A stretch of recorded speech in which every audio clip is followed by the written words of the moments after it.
People always talk about Cornwall's cliffs and beaches, the postcard places, the old pubs that lean into the wind, but nobody tells you about the silence beneath it all. The whole county is just hollowed out, really. Veins of black rock running under your feet like a second world. Most of those tunnels have been sealed off now, but every now and then somebody finds a way in and things happen. That's how it started for me, too. I wasn't a miner by any means, just one of those strange hobbyists who spend weekends exploring what's left of the past. I'd been to a dozen mines before, but there was something different about the one near Penholic Moor. The entrance was hidden in a tangle of bracken and old stone, marked by a collapsed sign half swallowed by moss now. Locals called it Trevena Pit, though it hadn't been a working site since before the First World War. They said that it was used again briefly in the 80s, but that never felt right to me. Some places just don't wake up well when you disturb them, I guess, but a friend of mine, Ed, came along that day. We carried proper gear: helmets, lamps, gas detector, ropes. We knew the tunnels twisted pretty deeply and the lower parts flooded partway, but the top levels were meant to be safe. It was a still, overcast morning when we went down. The first hour passed uneventfully.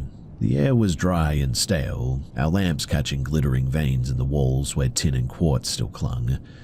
Then we reached the lower section that I hadn't explored before, a corridor that narrowed, dropping into the oldest part of the mine. The stone here was different too, damp, darker, almost porous. And the moment that I stepped in, my gas detector began ticking off slowly, and then there was a huge shriek. The reading spiked to 100%, and the oxygen dropped like a stone. I stopped breathing for a second, waiting for that dizzy feeling that meant that we needed to turn back, but it just never came. The air felt the same. Heavy, yes, but not deadly. I looked back at Ed. His face was pale in the lamplight. And then we heard something. It wasn't keys, not exactly. It was a faint sort of clinking sound, metal brushing against stone, maybe. It was like something was dragging a chain just out of sight. The sound drew closer, echoing in a weird way, as if it were coming from several directions at once. And with it came a feeling that is genuinely hard to describe properly. Not cold, but like the space around us just had weight suddenly, pressing us into the rock. We both froze. The sound passed between us, the air moving as if something unseen had brushed by us, and I could smell something faintly, sweet and wrong. It was the scent of like burning oil, or maybe like old corroded metal or something. Then the gas detector stopped. The readings returned to normal. Neither of us spoke for nearly a minute, and eventually we decided to keep going. The exit at the far end was closer than turning back, and it felt safer to keep moving. The silence swallowed every step that we took, and about 20 minutes later, it happened again. The alarm wailed, oxygen dropped, and the sound, slower this time, began behind us. Chain against stone, dragging and scraping, and this time, though, we also heard what sounded like breathing. I could almost feel it at the back of my neck, like static. We pressed ourselves against the wall, and once again the noise moved between us, carrying that invisible weight with it, that pressure that sort of made your chest ache. When it passed, I swore that I heard it stop further ahead as well, near the flooded chamber. And then, and I will never forget this as long as I live, there was one single huge splash, like something literally just jumped into the water.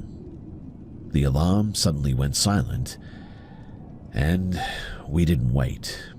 We half ran the rest of the way out of there, the light from the entrance looking impossibly small until we burst into the open air, gasping and just clinging at our chests. We sat there for a long time, the detector lying between us, screen blank as if it hadn't recorded anything at all. Weirdly too, when I picked it up later, the memory log was completely corrupted, just all zeros.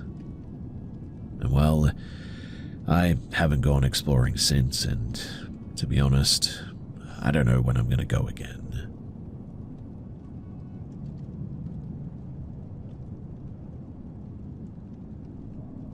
When I was 19, I moved back in with my parents after finishing school.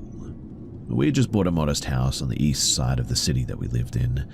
Not the fancy part by any means, but certainly a solid working class neighborhood. It was the kind of place where people nodded to each other from porches, and stray cats owned the alleys pretty much. It was supposed to be temporary. I had just started community college, saving up while deciding whether to apply for a nursing program or maybe something in healthcare administration. My parents said that I was doing the right thing, staying close to family, keeping practical and all that. I remember thinking that life finally felt steady again after years of uncertainty for me. But that summer I met someone. His name was Adrian. He wasn't from our neighborhood. He actually came to one of my cousin's backyard barbecues with a mutual friend. He was the kind of guy who looked like he knew how to handle himself. A sharp smile, faded tattoos, a jacket even in the heat. He wasn't loud or arrogant though, and when he talked, he sort of leaned in like he was letting you in on a secret. We started texting that night, and a few days later, he asked if I wanted to hang out with him. Said that he knew a little cafe that made the best guava soda in the city. I laughed at that. I mean, who gets excited about guava soda? But his energy was easy and light, and so I said yes. He picked me up around sunset. The plan, he said, was simple. Grab the soda, take a walk, then drive somewhere quiet to watch the city lights. We parked behind a closed thrift store. It had a sun-bleached sign outside and barred windows. The cafe was about a 15-minute walk away, and he said, "Real local spot, you'll love it." The street was nearly empty at this stage. He looked at me and smiled. "You said that you weren't scared of this part of town, remember?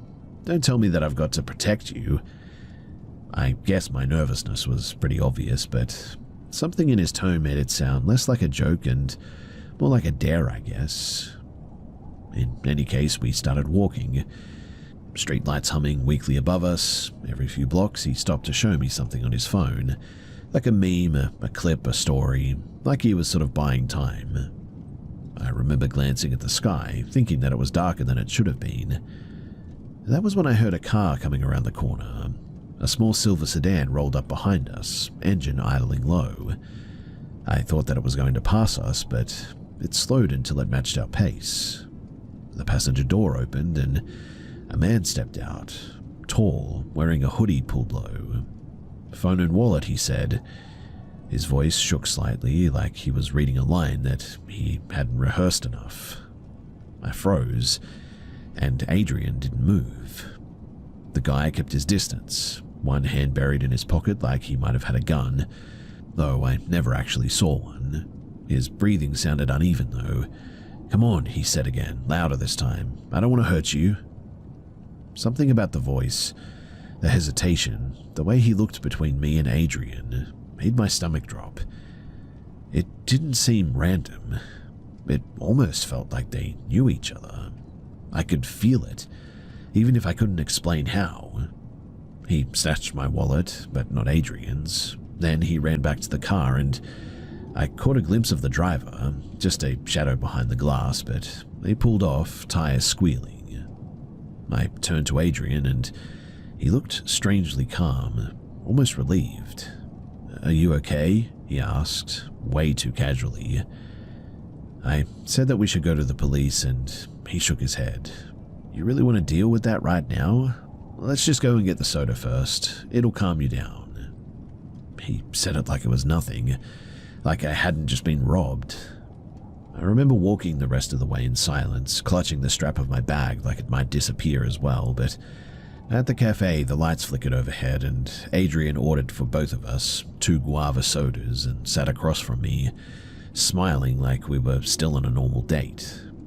When we finally got back to the car, I told him again that I wanted to file a report. He looked at me for a long time before sighing and saying, "Fine, if it'll make you feel better." At the station, things got even more weird too. I told the officer that the car was silver. Adrian, though, said that it was black. I said that there were two men, but Adrian said that there was only one. I said that he got into the passenger seat, and Adrian said that he drove off alone. By the end, the officers were giving each other that look, the one that people give you when they've stopped taking you seriously. One of them asked if we had both been drinking, and I said no, and Adrian didn't answer. When we left, he didn't speak until we were almost back at my house, and he said, "You really think that I set you up, huh?" I hadn't said it out loud yet. "You'd be crazy to think that."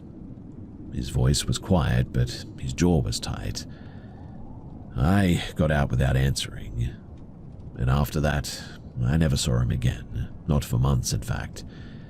Then one afternoon I was walking home from the bus stop, and there he was, leaning against a lamppost across the street, smiling faintly like we were old friends. He waved once before turning away. That was 8 years ago now, and I still don't know exactly what happened, but I'm pretty sure that I was set up, and yeah, I'm just glad that nothing else really happened and that only a few personal items were taken in the end.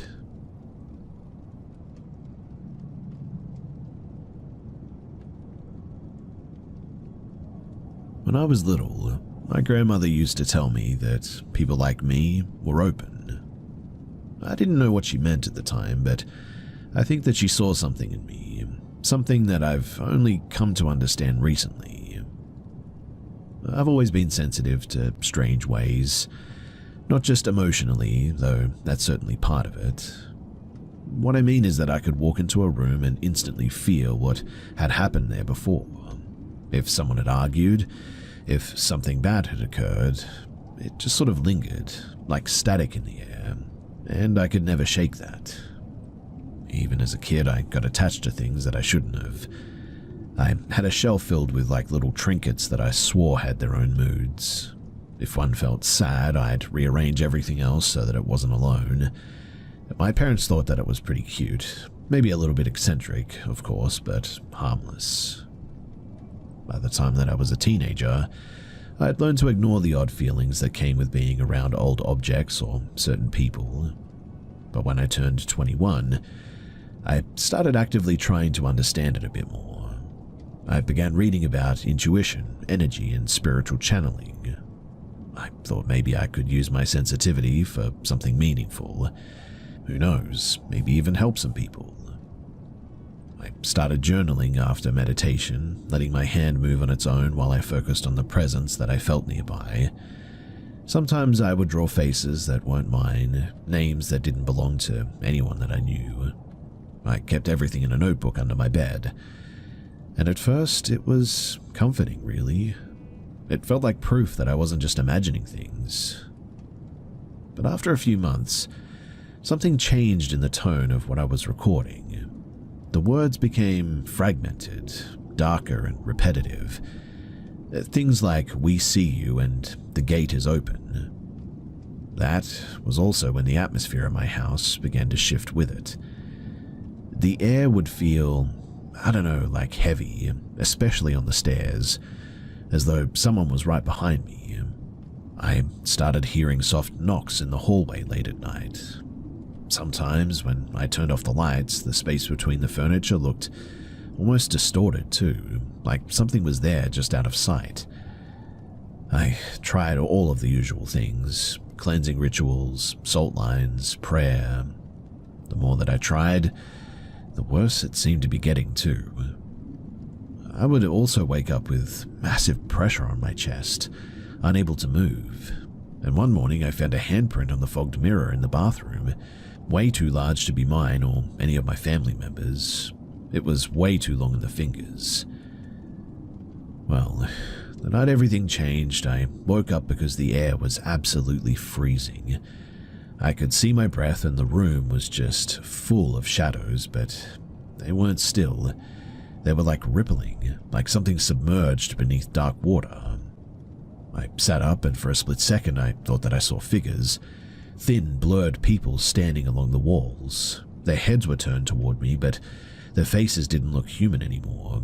They looked almost melted. When I screamed, my boyfriend jolted awake. He said that he didn't see them, just me sitting upright and staring at the corner, but a few days later, he confessed something that he'd been keeping to himself. He told me that about a year earlier, before I ever even mentioned the drawings or the presents or anything, he had woken in the middle of the night and saw someone lying beside him, and it wasn't me. He said that she had long black hair and was pale, and what looked like waterlogged skin. She didn't blink and she was just watching him. When he turned the lamp on in a panic, she was then gone, and I was still asleep beside him, breathing normally. He didn't tell me then because he thought that it was a dream, or maybe he was hallucinating or something. But when I described the shadow figures that I had seen, his face went white. That woman, he said, she was standing behind you. I've been trying to tell myself that it's all just stress, that I'm projecting my fears, but I cannot shake the feeling that I've opened something, that maybe all of those nights of connecting weren't what I thought that they were. Sometimes I hear faint voices coming from the walls now, whispering through the wiring or the vents, and they sound almost familiar. So I gathered all of my old journals and trinkets and I took them outside to burn. The flames, they rose high, and for a moment, I could have sworn that I thought that I heard laughter, thin and far away somewhere out in the forest.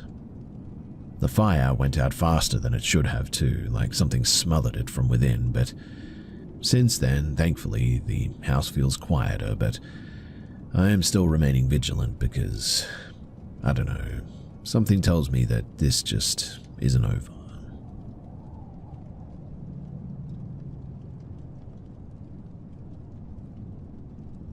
It was the middle of summer when the four of us decided to do a loop through southern Vermont. A few nights camping, no cell service, just a break from the constant noise of life, really. Our first stop was a small campground tucked near the river, surrounded by dense forest that looked older than the road itself. We arrived before dusk. The air felt strange from the beginning too, still a little bit heavy, and there were no crickets or birds, not even the faint rustle of wind through the leaves. Just the crack of twigs under our boots and the echo of our own voices bouncing way too loudly off of the trees.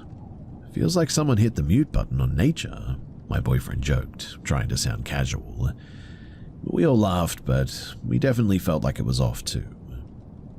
Anyway, after dinner we sat around the fire for a while, talking in low voices, and eventually everyone drifted off to their tents. I lay there, staring at the nylon ceiling, waiting for that familiar forest rhythm, a distant owl, a sigh of wind, but it just never came. It was just so still and absolutely quiet. It was so eerie, but sometime after midnight, I must have woken up to what I thought was whispering. It was faint, like two people talking somewhere in the trees, and I held my breath and listened harder, but the sound eventually faded away. But then came the footsteps. They started slow, soft, deliberate, and I could hear the gravel crunch on the loop road just beyond our sight. Someone was walking, pausing every few steps too. Mind you, it was definitely not an animal. Animals move differently. This sounded cautious and human. The steps, they circled once, then again, each time getting closer. At one point, I swear that they stopped just outside of our tent. I could hear weight shifting, fabric rustling. I gripped my boyfriend's arm, but he didn't wake. I lay there frozen, watching the faint shadows of boots move across the thin tent wall. Then, without warning, a sharp, metallic clang sound echoed throughout the night, like someone hitting a steel pipe, or maybe a pan or something. The sound echoed throughout the entire campground, then another and another, and it followed a rhythm, 5 seconds apart it seemed, steady as a metronome. The footsteps started again too, moving with the sound it seemed. Whoever or whatever it was circled the campground twice. I wanted to unzip the tent and look, but I just couldn't bring myself to move. The air felt charged, like static before lightning. My chest was tight with a kind of fear that just didn't make sense. After what felt like forever too, it stopped. The silence that followed was worse than the noise had been too. I don't remember falling asleep again. I just remember lying there until the first hint of dawn. In the morning, I brought it up expecting everyone to laugh it off, but one of our friends, Eric, went pale the moment that I mentioned the sound. He had heard it too. The steady rhythm, the circling, even the pause outside of our tent. We joked about it later, half convincing ourselves that it was a park ranger or some drunk hiker with a stick or something. But when we went out to the ranger station, the woman on duty frowned when we mentioned it. No one's supposed to be walking through the sites after 10, she said, and if someone was, we would have seen it on the night patrol. We were there around that time. That evening, as we packed up to leave, I noticed something strange in the dirt near our fire pit too. A single boot print, larger than any of ours, facing the tent. And beside it, half buried under the pine needles, was a bent metal spoon. It looked old, blackened by the fire it seemed, but we left before sunset that day. The woods felt different in the light, but I couldn't shake the memory of that steady metallic rhythm echoing through the dark like that, knowing that somebody was out there. A few weeks later, curiosity got the better of me too, so I looked up the history of that campground, wondering if anyone else had experienced something similar. There really wasn't much, a few vague mentions on forums, nothing concrete, but buried in an old local article I found a single line about a man who apparently used to live in those woods back in the 1970s. They called him the Watcher. Apparently he had lost his family in a fire, and after that he refused to leave the area. Hikers claim that they had heard him walking through the trees at night, tapping on the trunks with something metal to make sure the forest was still alive. When someone finally went looking for him, they found his camp completely empty, just a burned-out pan and footprints that led straight into the river. The article also said that no one ever found a body and he was never seen again.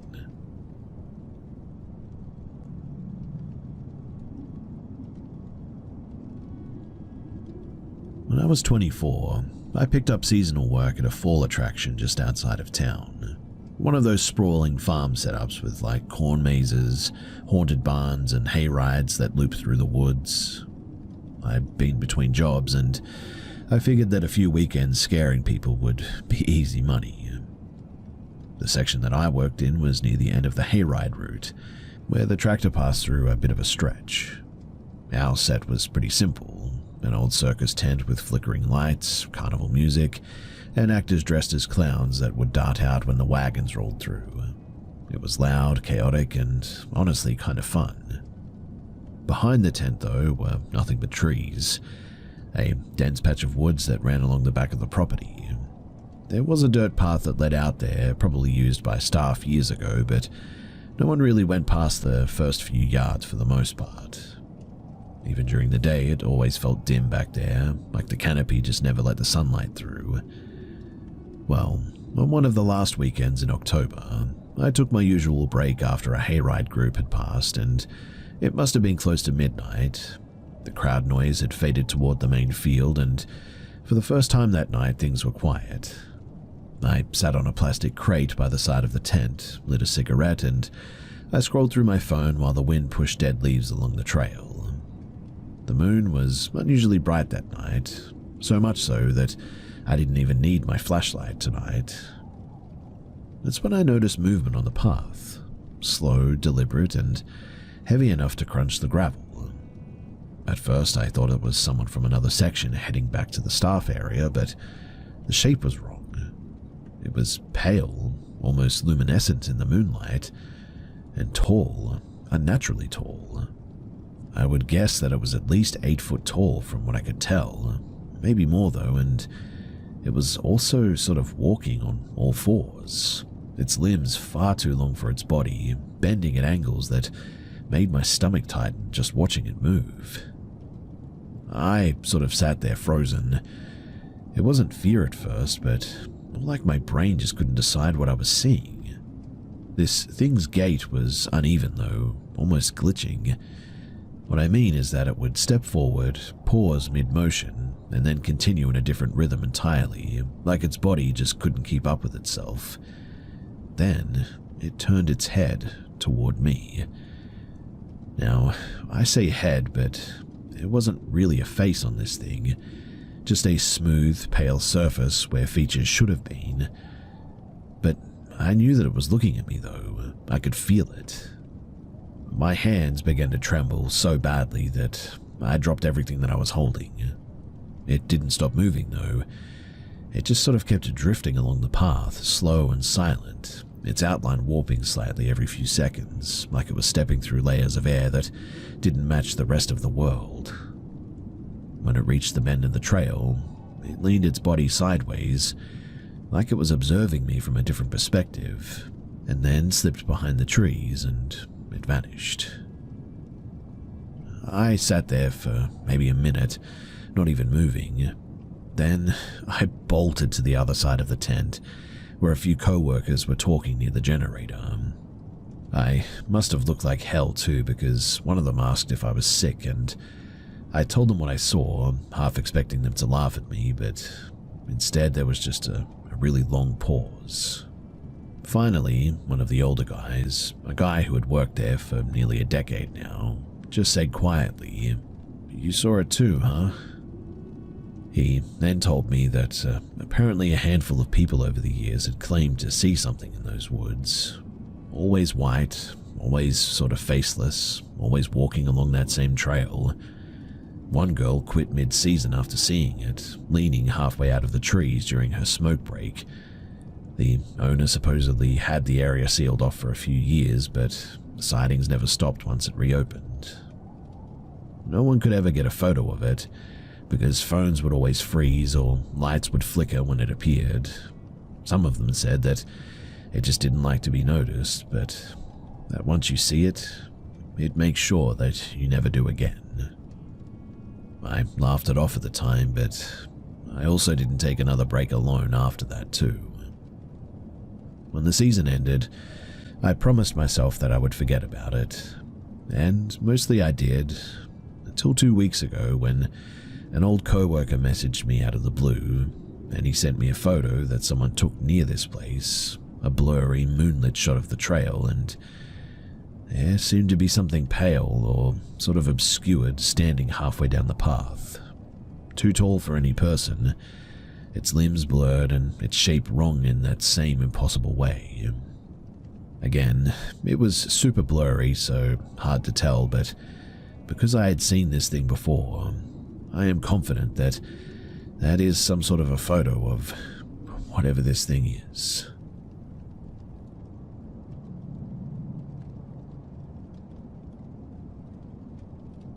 It was late summer in a small Iowa town.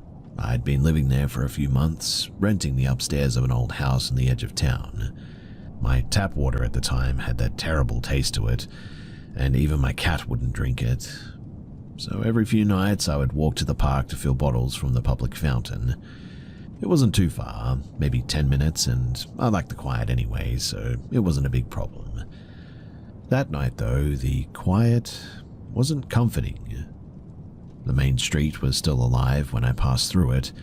The old bar on the corner was spilling yellow light into the street, the jukebox muffled through the brick walls, and I'd been there 100 times, enough that the bartenders knew my drink and the regulars knew my name at this stage. I wasn't planning on going in, but when someone waved at me through the window, I stopped for just one. Inside, there was plenty of beer and laughter and the same handful of men that were there at usual tables, the kind who just never seemed to go home. They were already deep into that glassy-eyed drunk that looks more like a trance than a buzz. They smiled when I walked in. I waved, they nodded, and I kept my distance. When the bar closed and I headed toward the park to get the water that I needed, I saw them again though, all three. They were sitting outside a shuttered insurance office across the street, smoking and talking way too loud. Their words stumbled over each other, just drunken nonsense really, until one of them called out, "Hey, you new around here?" I almost laughed at that, mainly because everyone in the town asked that. I said yeah, and I was new, and I just sort of kept walking. They started with the usual questions, where I lived, if I had a boyfriend, what I was doing out so late, and I just answered vaguely, then excused myself to get water for my cat. That was when I heard it, the screaming. It came from somewhere down the street, sharp and high-pitched, literally cutting through the night. For a second I froze, but I then realized that it didn't sound human. In fact, it was a cat, somewhere nearby, and something had it cornered or caught. The sound stopped abruptly, like someone had flipped a switch, and when I looked back, one of the men had disappeared, and the other two were watching me, one of them smiling faintly. I hurried across the street into the park. It was nearly 4 a.m. at this stage. The lamps were those old ones that dim and flicker orange halos that barely touched the ground. The fountain stood near the middle of the path, just a dark shape surrounded by open grass. I crouched beside it, filled my bottles one by one, trying not to think about how silent it was again. And then I noticed movement across the street, a figure ducking behind a parked car, and it was definitely the same man from before, the one who had been smiling. He crouched low as if trying to open the door, but no dome light came on, no alarm chirped, and he just sort of sat there motionless. I capped the last bottle and turned toward the exit. That was when I saw the second man, sitting alone now on the steps of another building, closer than before. His cigarette ember flared as he exhaled. He said something that I couldn't hear, and upon seeing that, I walked faster. Thankfully, a police cruiser rolled up then, its headlights cutting through the dark. The night shift officer, someone that I knew from around town, leaned out of his window. "You okay?" he asked. "We got some calls about someone screaming. We saw you here and thought that maybe it was you." I told him then that it was a cat, and he nodded slowly but didn't look convinced. "Hey, if those guys bother you," he said, "call the station." Then he drove off, tires crunching gravel. I started home, cutting through the quieter streets past rows of sleeping houses. The street lights were fewer here, and the darkness definitely thickened pretty quickly. My footsteps sounded way too loud for my liking on the sidewalk now. And then came the psst. I spun around. The man who had been behind the car was now standing at the corner, half hidden by a shadow. Across the street, the other one appeared, his head tilted, hands in his pockets. They didn't say anything at first, and they just watched. Then, one of them made a sort of soft clicking sound like you'd use to call a dog. That broke whatever was left of my nerves, and so, instantly, I ran. I didn't look back until I'd cut through a back alley, hidden behind a dumpster, and I waited. I could hear their footsteps on the pavement for a while, slow and steady, not running and not rushing, and just walking. I waited there for some time, and when it finally went quiet again, I took a different route home. My whole body was shaking, and half the water that I had collected had spilled out by now, and even one of the bottles was broken. I never saw them at the bar again after that. The staff said that they hadn't been back since that night, which was strange. I mean, they were regulars for years. Someone said that they might have been from the next town over, in fact, and that they were just passing through. But when I mentioned the park and the noise, the bartender's face changed a bit. "Yeah, there used to be trouble there," she said quietly. "Back before they put up the lights, some girl went missing years ago. They said that she was seen walking toward the fountain with a group of men, apparently, and that's the last anyone saw of her." And well, as you can probably imagine, I didn't go back to that park after that, ever again.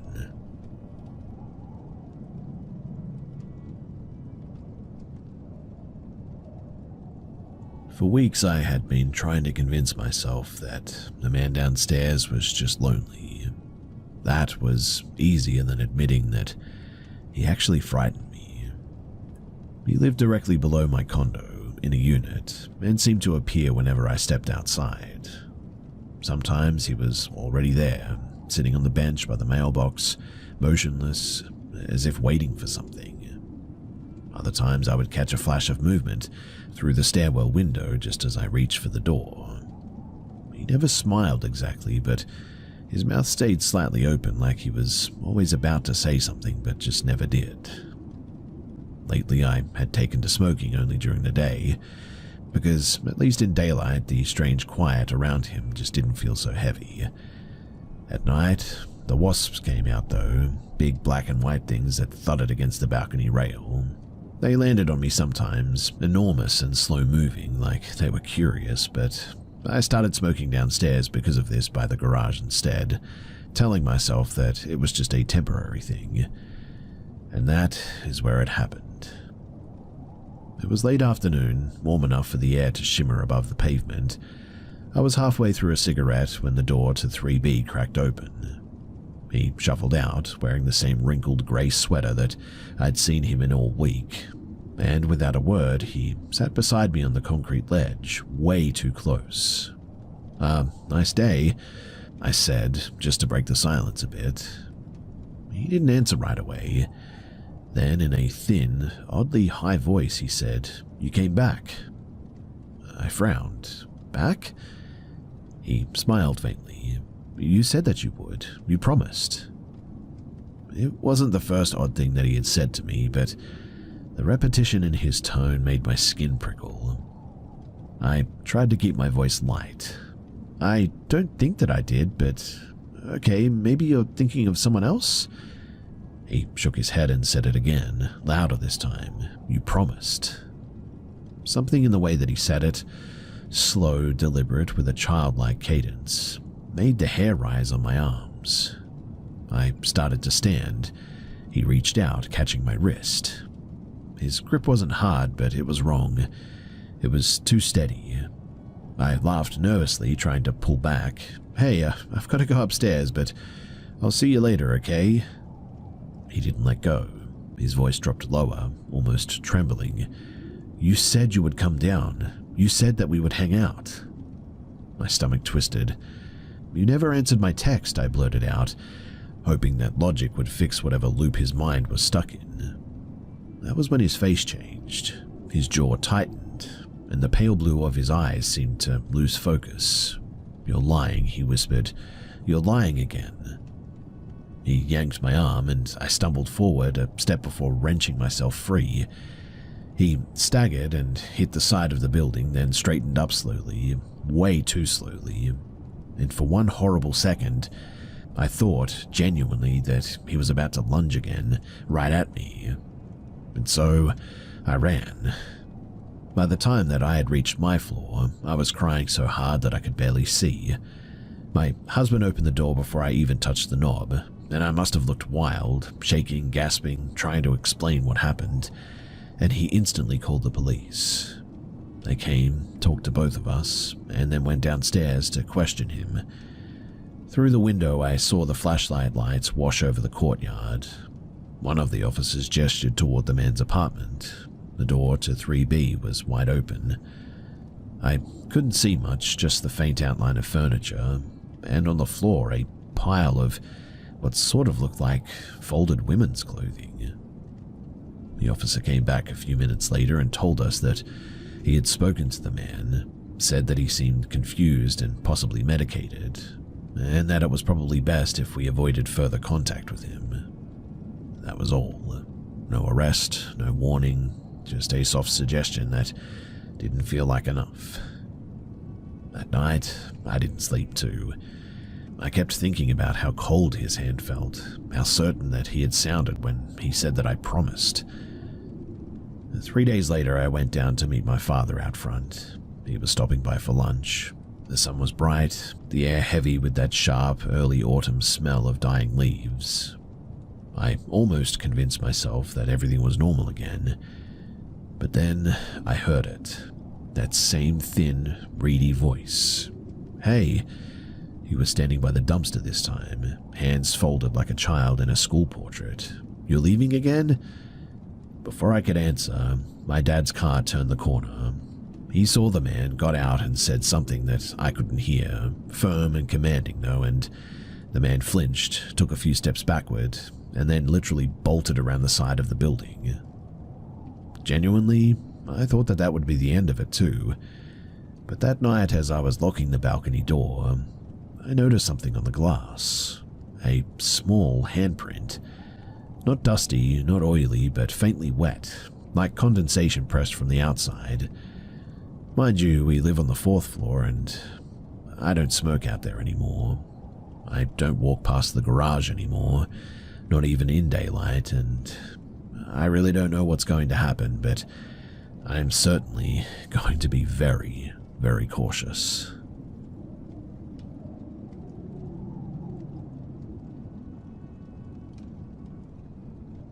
When I first started working at Lumen, it felt like stepping into the version of my life that I'd imagined when I was 16.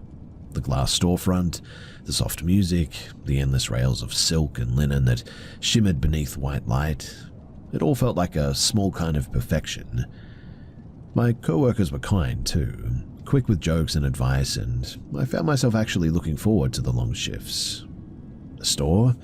It smelled faintly of cedar and perfume, and I loved the quiet rhythm of it all, steaming clothes in the back room, chatting with customers about what they might wear to a wedding, folding stacks of cotton shirts until they were smooth as paper. It felt safe, and that was the part that hurt the most later, how safe it had felt. You see, the man who owned the store, Mr. Laird, was in his 50s.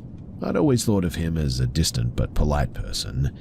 He didn't talk much, but when he did, he spoke softly, as if the air itself might shatter if he raised his voice. He wasn't around often, only coming in to restock or handle shipments. But when he did, everyone straightened a little bit, eager to stay on his good side. That afternoon, the store was buzzing in its usual low hum, customers drifting between aisles, faint static from the overhead speakers. Mr. Laird came in through the back, carrying a few boxes of men's outwear, and asked if I'd help him shelve them. The men's section was nearly empty at this stage, dimmer than the rest of the store because of one of the overhead bulbs, had burnt out weeks ago, I think. It had a sort of stillness to it though, like the light didn't reach that corner properly. We unpacked the coats in silence. I had to reach for one of the higher shelves, standing on the low edge of the display rack. The ledge was solid though, barely 2 inches off the ground, but I heard him step closer behind me. I thought that he was going to hand me another hanger, but instead I felt his hands, cold and firm, suddenly wrap around my throat. He leaned close enough for his breath to brush my ear. His voice was low and level when he said, "If you do that again, I'll kill you." It wasn't shouted, wasn't even said with anger. It sounded true. For a moment, I thought that I had misheard him, but when I turned, his expression hadn't changed. He stood there, calm as ever, and said something about safety, how the shelving wasn't meant to hold weight, as though that explained his behavior. I couldn't answer. My vision tunneled. My hands began to shake, and I tried to tell myself that it was just a misunderstanding, a cruel joke, anything but what it really was. A deliberate act, quiet and practiced. The strange part was that when he took his hands away, I didn't move. I stood there, in that position, one hand still gripping the shelf until he had gone to the back room. The rest of the shift, it sort of passed in fragments for me that day. My co-workers talked to me and I nodded at the right moments, but I don't remember their words. I remember the sound of the air conditioner cycling on and off, and how every few minutes I thought that I could still feel his fingers resting on my skin. Not pressure, but just presence. He left without saying goodbye that day. When I got home that night, I told my boyfriend about what had happened. He wanted to drive down there, storm in, and get this guy into his own hands. My mother cried. My friend from work texted saying that she would speak to management, but she sounded nervous and a bit hesitant. Others, she said, had complained before, whispering things about him standing too close, watching too long, things like this, but nothing ever really came of it. I struggled to sleep that night. Every time I closed my eyes, I saw the shadow of the burned out light in the men's section, the one that had never been replaced before. It wasn't until later, too, that I remembered something strange about it, that when he had come near me, the shadows on the wall behind us just hadn't really looked right. They had moved the wrong way, bending toward him, it seemed, instead of away. I don't know if I was just imagining that or not, but it was weird. Well, the next morning I called the work safety agency, gave them a statement, and I quit that day. Genuinely, too, I thought that would be the end of it. But 2 weeks later, one of my old co-workers called. She said that Mr. Laird hadn't been seen in since that day.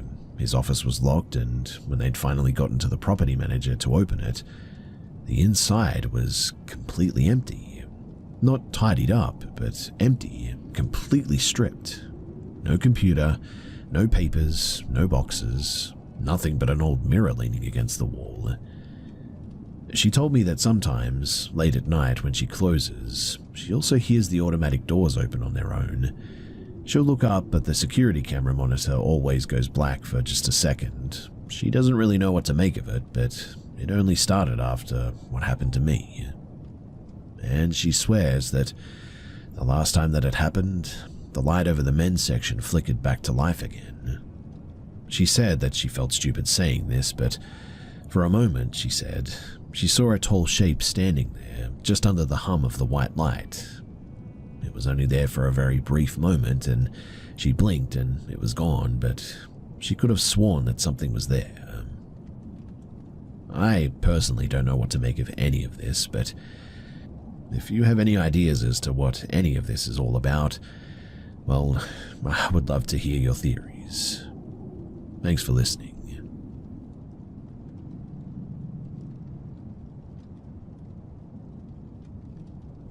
I've lived in this town my whole life, and nothing ever really happens here.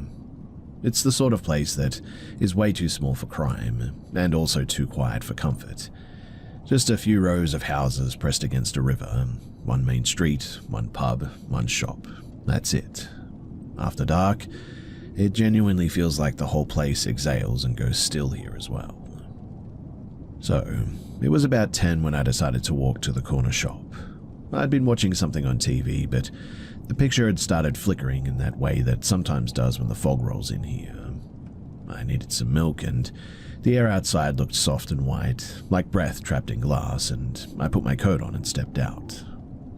The streets, they were empty, not just quiet, but completely empty. Even the usual sounds of the town were gone now. No distant cars, no dog barking, just the buzz of the streetlights and the slap of my shoes on the wet pavement. The shop was nearly closed when I got there too. The woman at the counter didn't say much, just scanned the bottle of milk and muttered something about the temperature dropping quickly. When I stepped back out, there was a man standing by the cash machine under the yellow light. He wasn't using it, he was just sort of standing there facing the glass door, almost like he had been waiting for someone to come out. His hood was up, but he wasn't dressed like someone homeless or wandering. His clothes looked neat, in fact. Almost too neat, actually. He didn't turn toward me, but I felt that tightening in my chest that only happens when something is wrong, even if you cannot say why, but I started walking home. Halfway down the hill, I heard footsteps from behind me. At first, they were faint and slow, keeping distance, an echo just out of sync with my own. I crossed to the opposite side of the street and heard the same shift behind me. The air was thick with fog by then, swallowing the shapes of things, and I could only just see far enough to make out the next lamppost, maybe the next patch of wet road as well, but when I stopped, so did the sound. I remember the exact sound too, the scrape of soles catching grit, not closer and not farther, but just staying just out of view, I pulled my phone out, though there was no signal on that stretch of road. I pretended to scroll, to look busy. I thought that maybe I was being paranoid, that maybe he lived nearby, that maybe I would make a fool of myself if I ran. So I kept walking. By the time I turned onto my street, my hands were shaking so badly that I nearly dropped my keys. The houses on this end are pretty close together, but the lamps don't reach all the way to my door. And I could hear his steps still, slow, steady, pacing the rhythm of mine. I didn't dare look back until I was at my doorstep. When I finally turned the key and slipped inside, the sound stopped. I pressed myself to the wall beside the front window, the thin curtain between us, and peeked through it. And he was standing at the edge of the lamplight, facing my house. The fog was thicker now, turning everything into washed-out grey, but I could see enough. His hands tucked into his sleeves, his head tilted slightly as if listening. He didn't move. He didn't smoke, didn't reach for a phone, just stood there, the light bending around him. After maybe half a minute, he turned and he just disappeared into the mist. I kept expecting to hear the gravel crunch outside again during the night, or the slow drag of footsteps along the curb, but I didn't. When morning came, I almost convinced myself that it had just been fear, a trick of the fog, or just my nerves, my imagination feeding off of the quiet, that the guy wasn't there to hurt me or do anything sinister, that I had just misread the whole situation. Until I stepped outside. There were footprints on the path leading right up to my door, and I know that they were not mine. Large, deep ones, and not just a few as well. They circled twice, stopping directly in front of the letterbox. You see, it had rained overnight, so they couldn't have lasted unless someone had been there close to dawn. And again, I know that they're not mine. I followed the trail to the corner of the street, but that's when they just stopped. Not faded, mind you, but just stopped, almost like the person had just stepped into nothing. All day I've been hearing things outside too. Not loud, but just small sounds that really don't fit the rhythm of this place. A shift of gravel, a creak of the gate. Once just before sunset, I thought that I heard 3 slow knocks at the door, spaced evenly, like someone wanted me to know that they were still there. I'm still trying to tell myself that it's the wind or a cat or the sound of the old pipes in the wall, but every time that fog rolls past that window, I swear that I see faint shapes outside, tall and still, facing the house. I've ordered a camera for the front step, though I don't know if I'll ever look at what it records, to be honest. I'm genuinely afraid that my place is being cased out, and I just don't know what to do.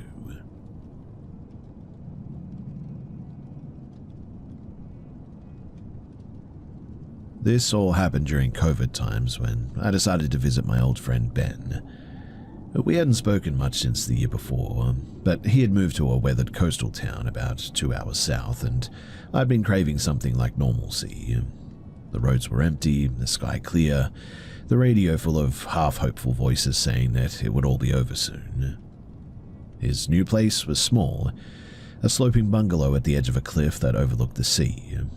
It was the kind of house that seemed to belong more to the wind than the people living in it, but when I pulled up, I found Ben outside painting on the porch. His partner, Mara, she stood beside him in the salt-heavy sunlight, her dark hair swept back, and she had a cigarette in her hand. Mara was kind, but very quiet. She had this sort of careful way of speaking, in fact, as though every word had to be weighed before being released. Over dinner, she told me a little bit about her father, too, a fisherman who had raised her and her sister after her mother disappeared when they were children. She said that she had died of cancer the year before, and she showed me a photograph on the mantle, a man with a deep tan and laughing eyes, his arm around 2 young girls by a dock. She touched the frame before sitting it back down. That night, we stayed up drinking by the windows. The air smelled like salt all night. Mara told me that she still dreamt of her father sometimes, Not in words or images, but as a bit of a presence, like the tide pulling at the edges of her sleep. When I left just after midnight, she was sitting out back with a lantern beside her, staring toward the dark horizon. The world, it began to shrink after that. Borders closed, movement stopped. I talked to Ben over the phone sometimes, and he said that they were both fine, though Mara had grown more withdrawn over time. He joked that she had taken to collecting driftwood from the beach and arranging it in strange little piles around the garden. He called them her little offerings. Months later, when the restrictions were at their worst, I went into the nearby city for groceries at one point. The mall was almost empty, even though it was mid-afternoon, though it certainly felt like evening already with such a lack of people. The light was dim and grey through the skylights, and that was when I saw her. Mara. She was walking down the opposite side of the corridor, but she looked thinner, paler, her hair pulled back the same way that it had been the day by the sea when I saw her. But her eyes, they looked wrong somehow. Not scared exactly, but more like she was trying very hard to remember something. I called her name, but she didn't stop. She passed me with this strange focus, her gaze sliding over my face like I just wasn't really there. I almost followed her, but by the time that I'd turned the corner, she was gone. When I got home that evening, the phone rang. It was Ben, and he sounded hollow, like he hadn't spoken for days. He told me that he had come home from work that afternoon and found Mara in the backyard. She had apparently collapsed by the stairs, the same place that she always sat to smoke, and the doctors said that it had happened early that morning. Honestly, I didn't know what to say. I just sort of remember standing there, the dull buzz of the fridge filling the silence between us. I didn't tell him what I had seen, but it's been years now, and I think about that day often. The mall has long since reopened, filled again with ordinary noise of life, but whenever I walk past that same location, I always think back to that moment. Sometimes I tell myself that I was just seeing things, or it was just a reflection or something, but if I'm being completely honest, really, I don't believe that.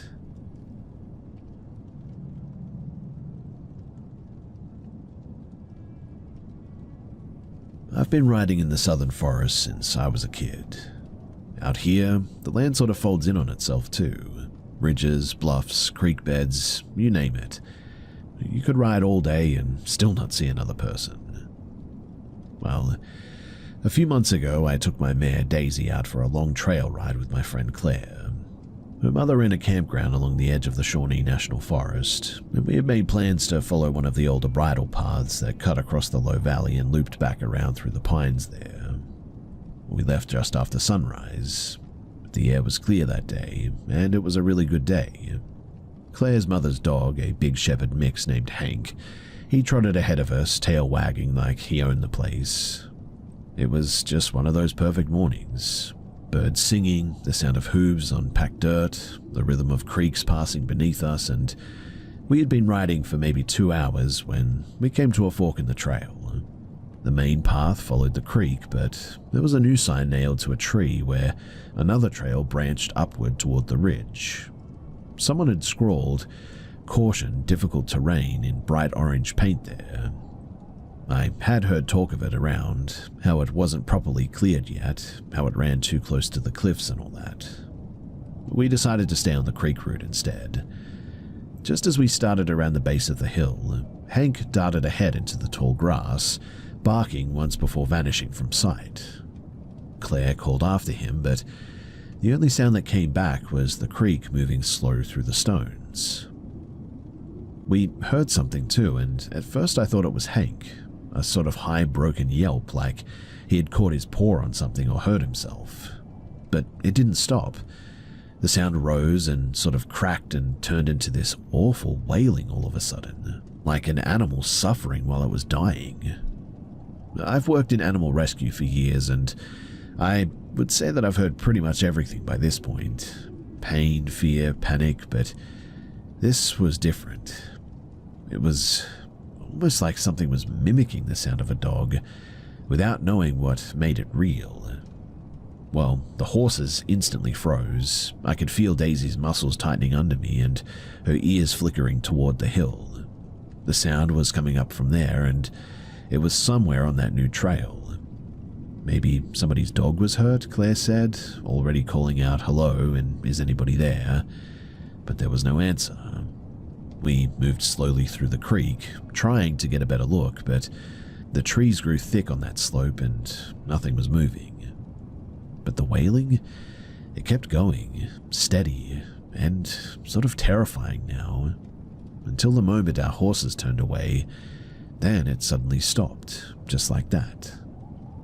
Let me tell you as well that the silence that followed was way worse than the noise itself. We didn't speak again, not until we reached the open ground on the other side. Claire looked pale, and I probably did too. I mean, there was no one else out there that day as far as we could tell. Not a sound and not even a squirrel moved in the brush, only the birds and the creek. By the time that we made it back to camp, we had convinced ourselves that it was probably just a coyote or something. Maybe it was a sick one, or maybe stuck somewhere, but Claire, she just couldn't let it go. On the ride back too that afternoon, she asked if we could take the new trail just to be sure, and I really did not want to, but in the end she convinced me. The path, it climbed steeply and wound around the bluff higher than I expected. The ground was soft with moss and the light felt wrong, dim even though it was midday. When we reached the top, the trail leveled out into a clearing that looked recently cut. Trees stood in sort of odd rows, their trunks scored by something sharp. There were no paw prints, no feathers, no sign of a struggle or anything, just a bit of a mess. But near the center of the clearing, the ground was blackened. Not burnt exactly, but more like something had bled maybe onto the dirt long ago. Hank started whining upon seeing it, circling and tail down. Claire called his name, and for a moment, I swear that I heard something answer. A distant noise deeper in the woods, just once, but drawn out and long. I don't know what that was, but we left without saying another word. The next day, I went out early to check on the horses, and Daisy was pacing in her pen, nostrils flared, eyes fixed on the tree line. Later, Claire told me that she had apparently gone back up there alone before sunrise, which I thought was absolutely crazy. She said the trail was different now, though, that the clearing was gone, replaced by thick undergrowth and fallen branches. I never went back myself to confirm that, but look, I don't think that she's lying. I have heard stories of skinwalkers and the forest doing odd things elsewhere from other people, so who knows? Maybe it is something like that, or maybe she just got lost somewhere along the way and thought that she was at the clearing but wasn't. Either way, I know what I heard personally, and I won't be going riding up there again.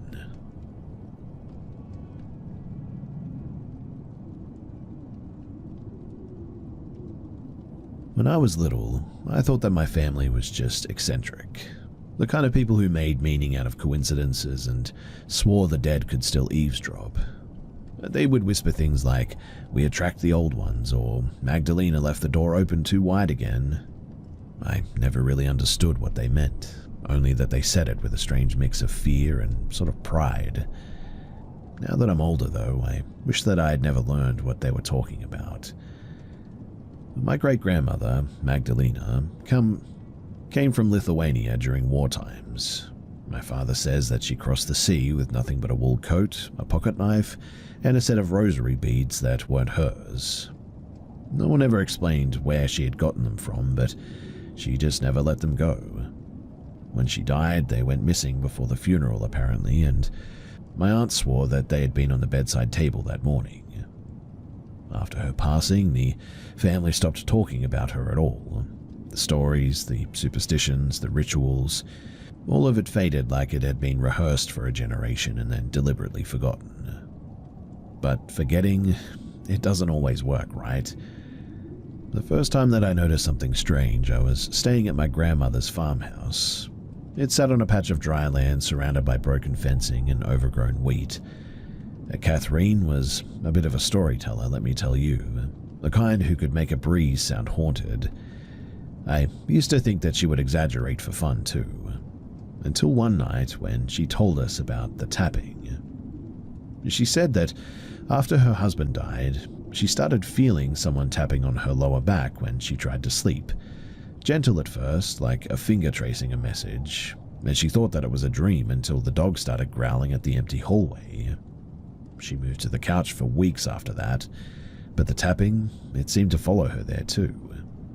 Now, as a kid, I honestly thought that it was just an old woman's fantasy, and I didn't realize at the time just how much those stories were a warning. Years later, I stayed with my aunt for a few months in a housing complex. It was on the edge of town, and everyone said that the place was built over an old burial site. Not that anyone respected that fact, but yeah, it was mentioned. It was sort of half parking lot and half scrubland, really, but one night when I was about 10, I looked up the staircase and I saw a little girl at the landing. She wore a dress too thin for winter, and she seemed to be holding like a broken doll by the hair or something.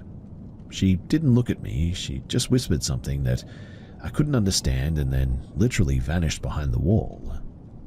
I told my aunt, expecting her to laugh, but instead she went pale and called her son into the room.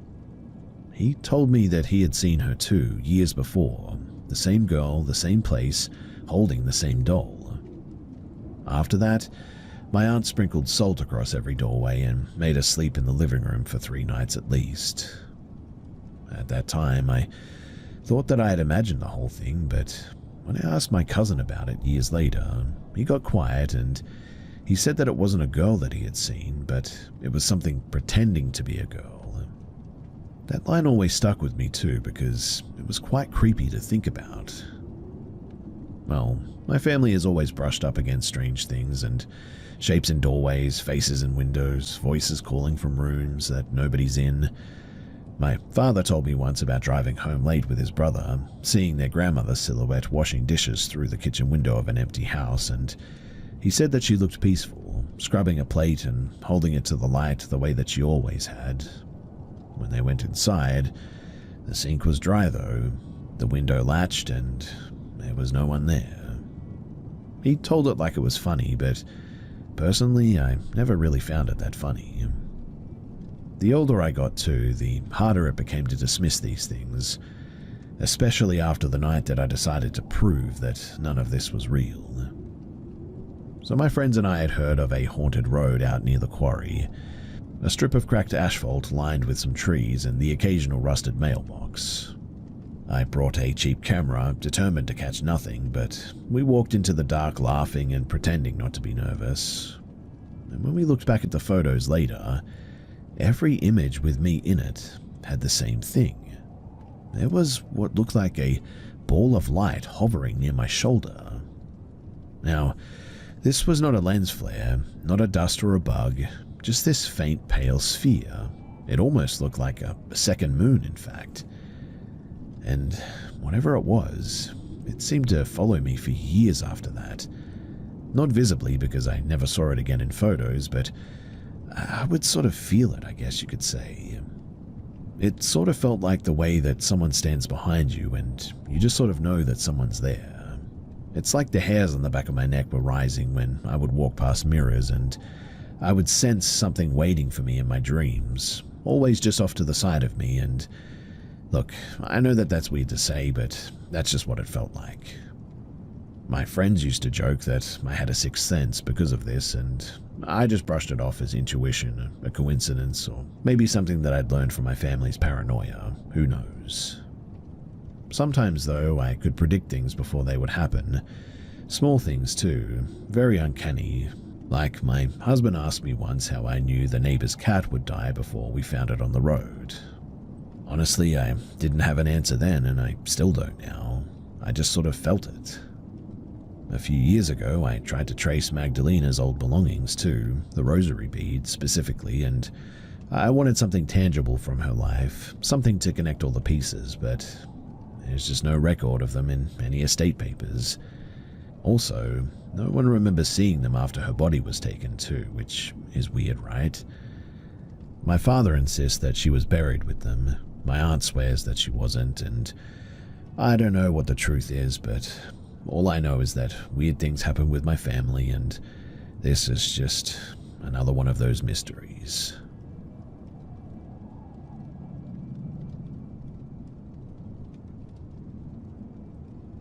So this one time, I was at Walmart with my dad. But this wasn't a large Walmart. It was one of those neighborhood grocery store or smaller versions. I believe I was about 8 or 9, and I'm now in my 30s. We were grocery shopping like any other night. On this particular night, my dad and I were walking towards the exit after checking out when suddenly my dad realized that he'd forgot the toilet paper. He hadn't exited the store quite yet, and we're right outside of the bathroom or drinking fountains, which, from what I have seen, are typically placed in the same general location in most Walmarts. And my dad said, "Wait right here by the basket, buddy, and I'll be right back." This wasn't unusual, since I was allowed to go and grab things that I needed on my own, like shampoo and whatnot, and I knew to be on my guard at all times. Now, it couldn't have been more than 2 minutes that I found myself being approached by a man. To be honest, I really can't remember much else other than the fact that he was a man and was a lot older than me. I really can't remember his face or height or what he was wearing. The rest is pretty much a total blur, but this man came up to me and said, "Hey." I remember looking up at the man as I gripped the handles of the basket. "I have puppies in my car," he said. "I've also got candy." You know, the whole spiel all of our parents warned us about. The man began to wave me toward him and reached his hand out, as though he would place it on my shoulder. I held onto the basket handle as tight as I could, and in that exact moment, I heard my dad shout, "Hey!" It was almost an actual roar as well. The man, he reacted instantly and moved so quickly through the exit doors that it almost looked like he evaporated. My dad, he grabbed me and was likely putting together the pieces faster than my little brain was processing the whole thing. Since nothing actually came of this though, I can't say for sure what the man's motives were. Regardless though, my dad will always be my hero, and I'll never forget the lesson I learned that day about the importance of being aware of your surroundings at all times, no matter how often you have been somewhere or how comfortable you may feel there.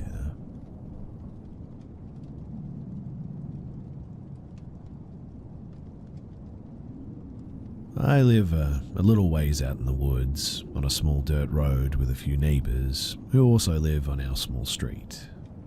It's a quiet place, I guess. We all know each other and get along pretty decently. Given that we host little bonfires sometimes and invite the neighbors around to grill and have a few drinks, we often discuss things that we've seen lately in our little patch of the forest. A group of lovely deer, a mischievous raccoon, or the odd wandering bear often are topics of conversation. However, inevitably, we often end up on the subject of a mutual experience most of us have had with unexplainable phenomena happening around our homes. It's really no secret that my woods tend to make people a bit uneasy. It's dark, it's quiet, and that tends to make people a bit tense. I'm definitely no different too. I mean, I don't go outside after dark if I don't have to, and I get spooked at times when an animal makes a ruckus. There are some things though that I just cannot attribute to animals.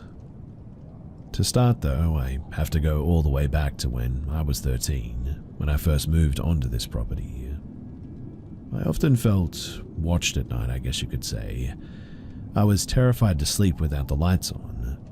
I tried my best to ignore it, but I was honestly terrified to be outside at night or to be here alone. For my 14th birthday, I decided to face my fears so I could pitch a tent outside and camp in the yard with a few good friends. One of them left in the middle of the night because they were so anxious. Another left early in the morning after barely sleeping all night. The last friend stayed a couple of extra days, but was creeped out the entire time that we were there. She claimed to have briefly seen the apparition of a pale woman with dark hair as well, standing in our yard, and allegedly felt something touch her at night. She was truly terrified, and I could tell that she was being honest. Like when I tapped her shoulder once, she startled very easily and almost hit me out of fright.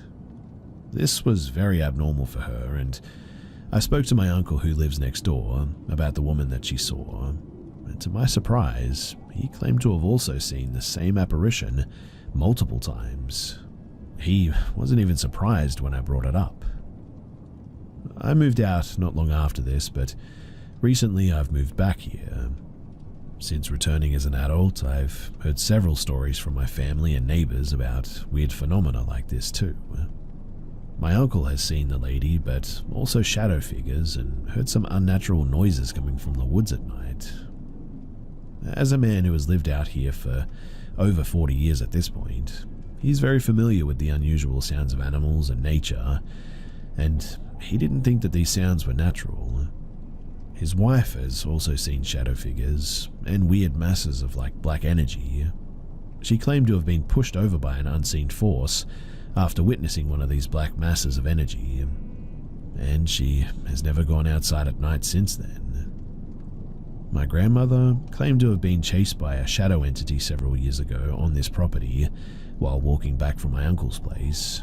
It stopped at her front door and watched her while she cried and called my aunt and uncle for help, understandably too, and they told her to light some sage after this. A couple of neighbors have claimed to have seen similar shadow figures, as well as the apparition of the lady on occasion.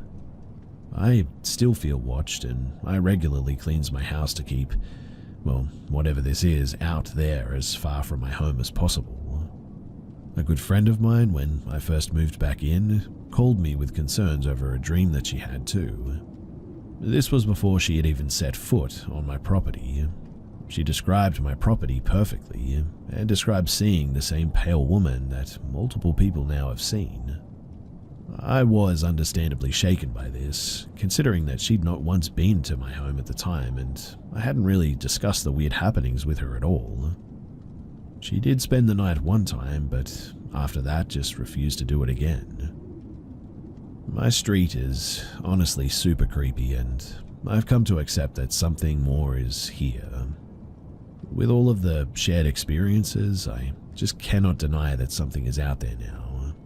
It's been here a long time from what I can tell, and seems to make itself known to anyone who spends enough time here.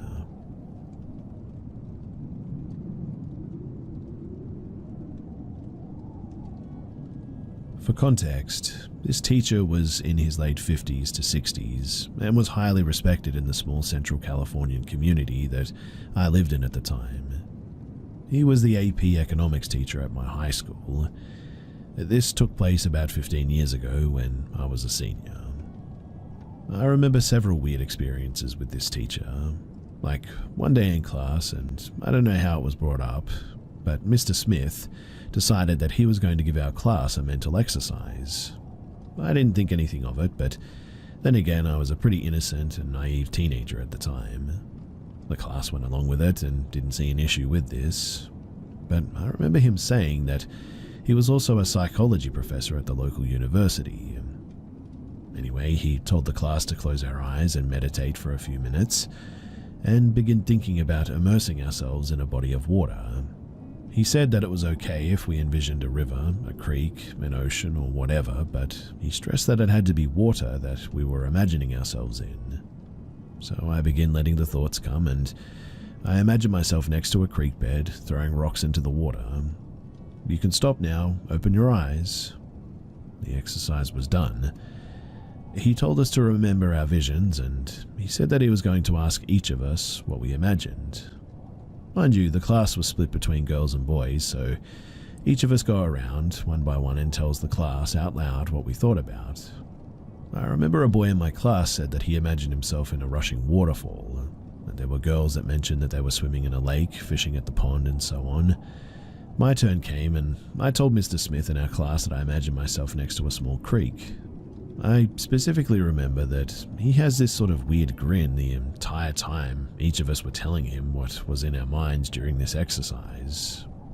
Mr. Smith finally told us why he had the class do this exercise. He said the exercise was to measure our sexuality and our awakening, I guess you could say.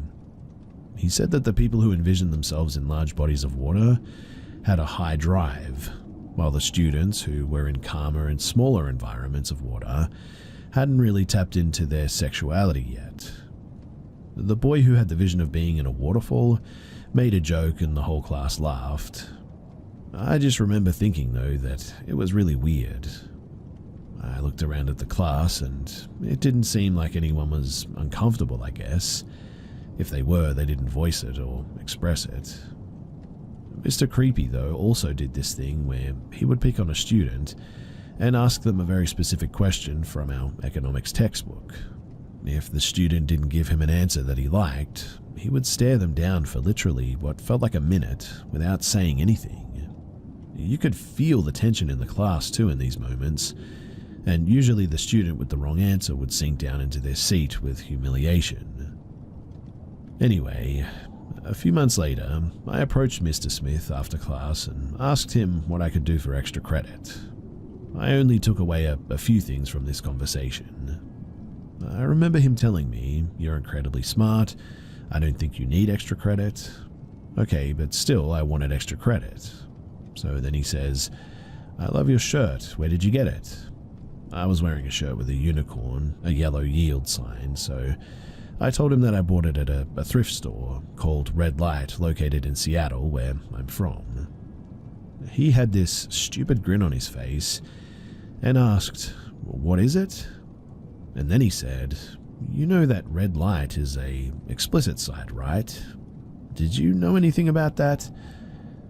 Upon hearing that, I immediately left. I later looked up the website, I admit, and sure enough, there was all the explicit material that he was referring to. Later on in the semester, Mr. Smith stopped coming to class and we had a substitute for the remainder of the year after that. I remember other students whispering in class where Mr. Smith had gone, and some students were also saying that they had overheard that he got in trouble and was also now being investigated.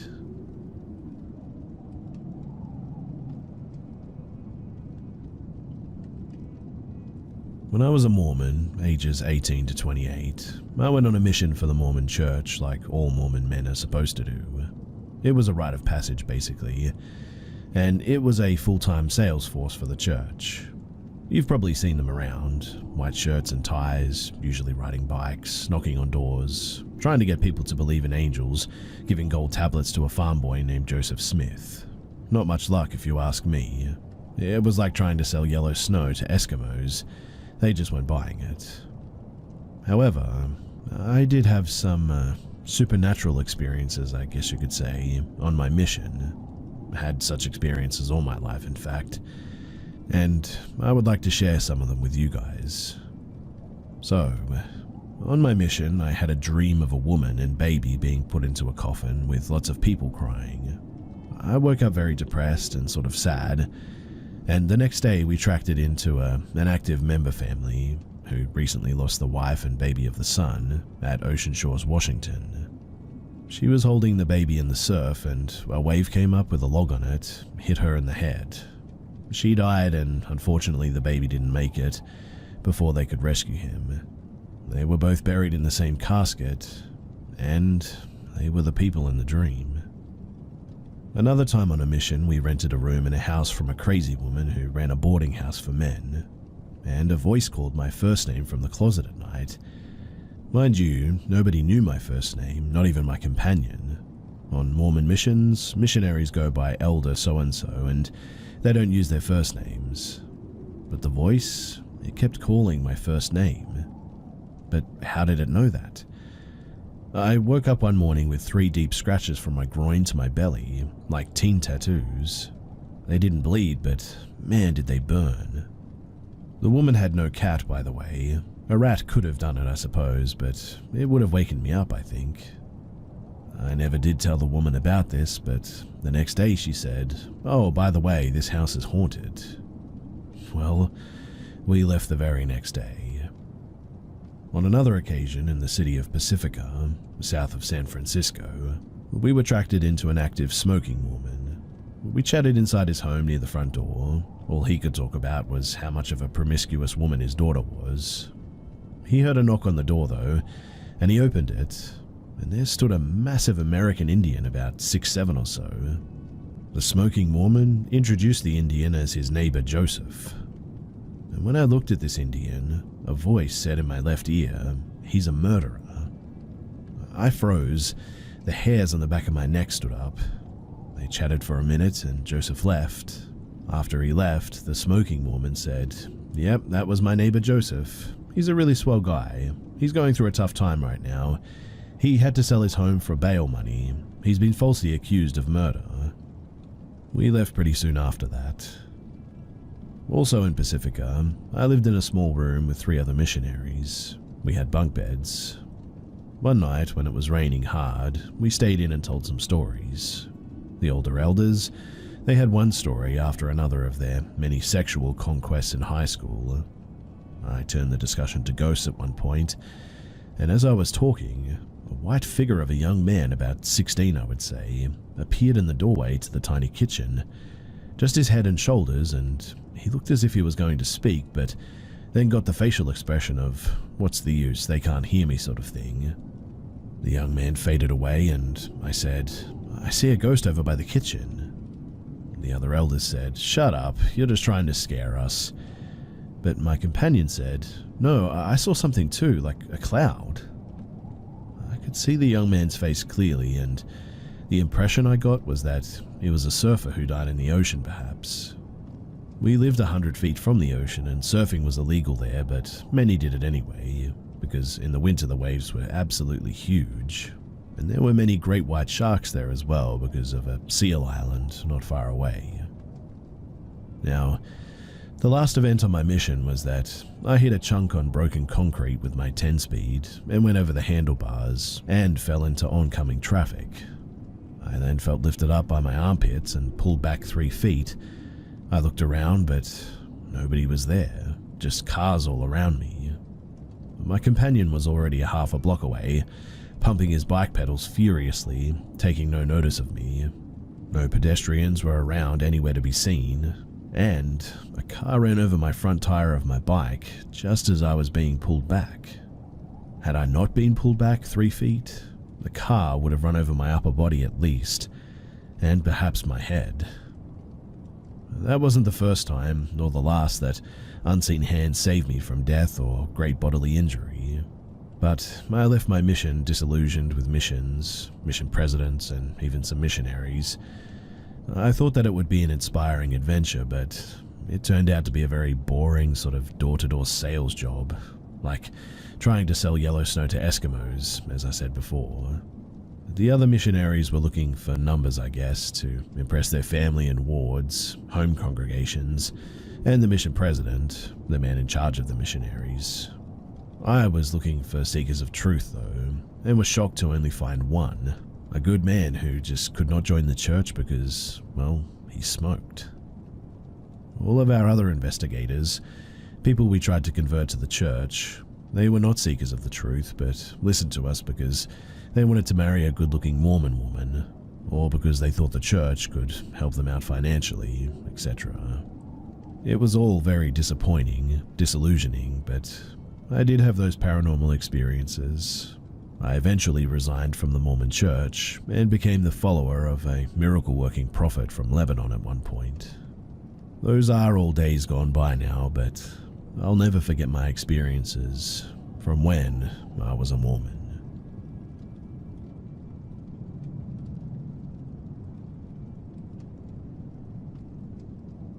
I have never truly believed in the supernatural. I thought that it could be possible, I guess, so I stayed the heck away from Ouija boards and the like. But my opinion changed after I had my own personal ghost encounter. I was renting a room in Thailand, and I had been there for a month with no strange occurrences. However, on my second to last day, I woke up and something was off. I felt a distinct presence, I guess. I knew someone was in my room and that he was male. I sat up in bed and I saw a man standing in front of my door. The door was closed behind him. At first I thought it was my next door neighbor had come into my room, but as I tried looking at him, he had no distinctive features. I'm really not sure how to explain it, but it was like I could only see him with my peripheral vision. Any detail I tried to focus on was fuzzy and unclear. That's when the panic began to set in because I realized I was not seeing a live human. I kept thinking that it would go away if I just kept blinking. So I'm sitting in bed blinking over and over like a maniac, and this thing is just not disappearing. After about 10 seconds of this, I reached for my glass to try and get a clearer look. When I looked back to the door, there was nothing. To be clear, I was scared, but I never felt threatened per se. It was just their sort of thing. I was so convinced I must have had a full-blown hallucination, I just went about my normal day. My host called me later in the day to invite me to the market with her visiting family, and I casually said, for sure. Also, I think I saw a ghost this morning. She responds, did you actually? Come downstairs right now. So I went to her place downstairs, and she was hanging out with her family. This is when she drops the bomb that her house is haunted. She said that she doesn't advertise it, because obviously it would hurt her business, but guests have occasionally seen him over the years. Apparently, both her mother and sister also saw signs of the ghost in the hours before me, a toy car moving by itself, and the sound of a boy laughing in the house. She shared that he is the ghost of a young boy, and that he is allegedly the protector of the house. She showed me his shrine, and it was covered in things that a little boy would enjoy. She said that they were discussing how I was going to be leaving the night before, and she thinks he visited to say goodbye perhaps. She also said that I should buy a small treat to leave at this shrine to say thank you, and I did all that, and flew home the next day. Here's the thing though, I didn't see a boy, I saw a man. I didn't feel a child's presence, I felt the presence of a man. So, was the ghost boy and the sightings by her family just a strange coincidence and I just straight up hallucinated? It felt so real though. I've never had any sort of hallucinations prior or since that encounter. I've never had sleep paralysis before, and that morning I wasn't paralyzed or anything. This whole experience has shifted my worldview, and sometimes I feel like I'm just going crazy. I'm looking for an explanation, I guess, supernatural or otherwise, for what I witnessed.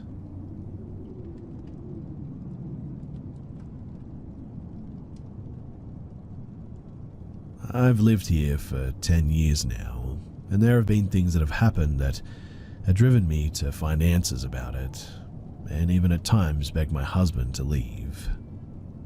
I often hear disembodied voices, so compellingly I think someone is in my house, so I go meet them, only to find that there's nobody there.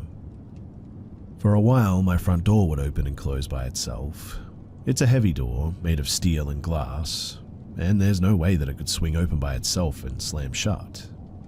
The knob has become a little stuck over the years, and we often have to try multiple ways of opening it now. I even started dowsing to try and find if there were any higher energy fields in my house. I've read so many books to try to explain the sense of anxiety that I get here as well, from fairies to telluric currents. My pendant showed me a path that goes from a hill outside my house, through my house, out the other side and down the creek. After asking it to show me the door that it comes through, I came into my living room from working one day to see the door had been put up in search on my TV, which honestly, I have no idea how that happened. Just yesterday, I noticed a handful of little white pills on my coffee table. I have no idea what they are and how they got there, and neither does my husband. There were probably 10 or so just sort of lined up in a row with no suggestion of how they got there or who put them there in the first place. I've spent 10 years now trying to figure this out, And I haven't even gotten into everything that I've experienced here. If anyone has any ideas or suggestions, I would genuinely love to hear them because, like I said, this whole thing has me absolutely freaked out and I just want to get out of here.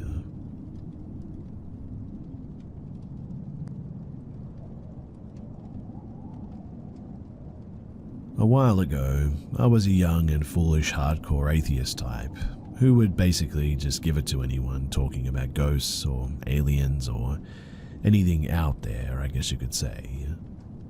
My worldview was extremely narrow and didn't have much interest in anything outside of going to the pub with my mates.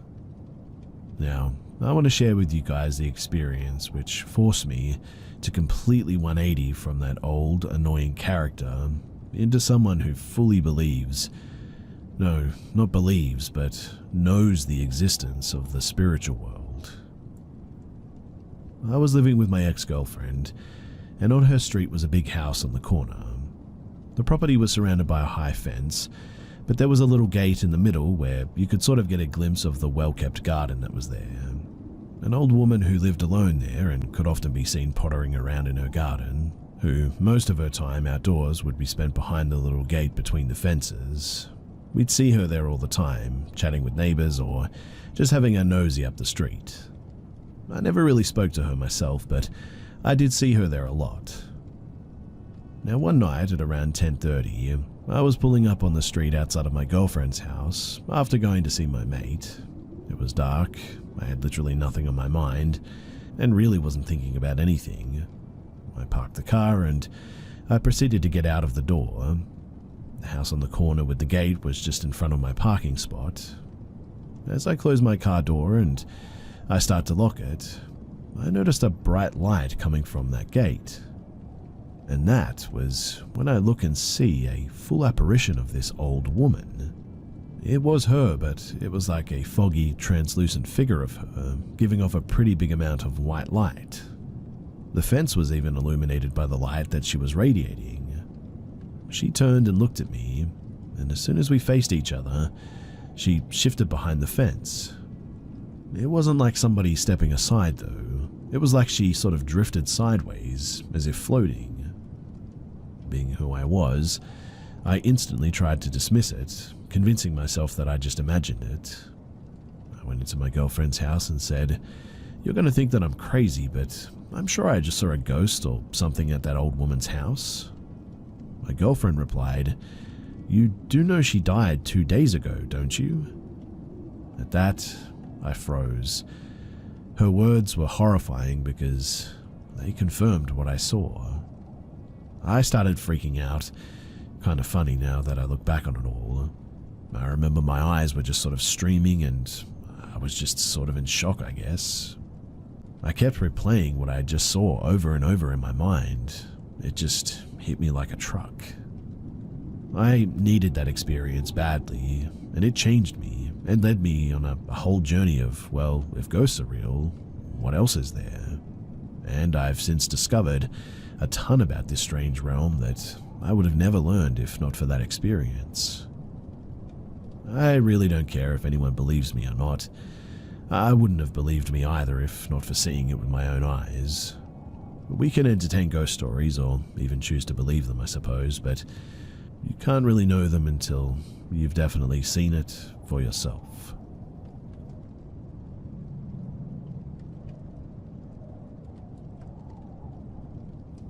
I personally have never really shared this, though my wife and girlfriend loves to share this story with anybody who will listen.